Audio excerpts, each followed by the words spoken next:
Just because you're young doesn't mean you have a lot of time to make something happen.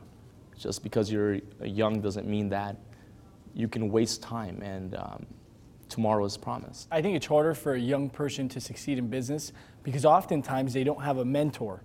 And for me, I'm just going to tell you, I was lucky to find a mentor early on in life that taught me about how to have fun and be a businessman, but also live the right way. To set a great example for future generations, there's a couple things that I've always heard that have benefited me, that I've made part of my life is, number one, you got to read the right books.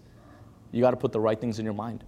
They say out of the abundance of the heart, the mouth speaks. Whatever's abundant in you is what you let go. Second thing is being around the right people. I find too many of my friends are around the wrong people. I constantly want to put myself around people that are living the kind of life that I'd want to live and exemplify. And I look for those people and I seek them out. And when I find one, I try to make sure that I'm around them because they challenge me. And they don't always tell you the things that you want to hear, but they'll tell you the things that you have to hear in order to take your life to another level. And then the last thing is being in different environments that allow you to grow. Being in the right events, in the right circumstances.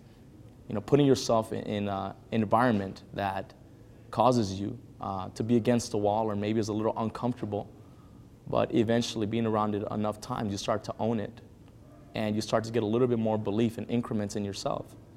And all that adds up to where you're comfortable in your own shoes, and no matter what happens to your left or your right, you know you're running a marathon, and all that matters is where you're going, not where you're at. If I were starting an industry right now and I was new and I was young, there are three major things I would keep in mind. Number one is I would take myself more serious than anybody expects to take me. Number two, I would understand exactly everything I need to do so I'm better than everybody else. And number three, I will go out of my way to let know everybody that I'm working with that I'm that guy. I know a lot of people that have made it great and done great things in business at a young age.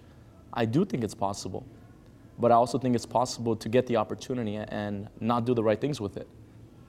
I do think it's possible for younger people to step up and help lead our country, help give a great example to future generations. What I would say to young people that want to go into business for themselves, or someone that's 18 years old, advice I would give somebody would just be, ultimately you have to do it in something that you love. You have to have an absolute passion for it, and you have to be very serious about it. And you are going to come across people that are going to want to bring you down. So I would say, you have to kind of put on earmuffs and just, keep your eyes on what you want and understand why you're doing it. I talk to my team right now, and I talk to clients, families that I sit with. I let them know that we're all operating on a certain time clock. If we're older, our clock is moving a lot faster, and if we're younger, we have to act and work as if time is against us.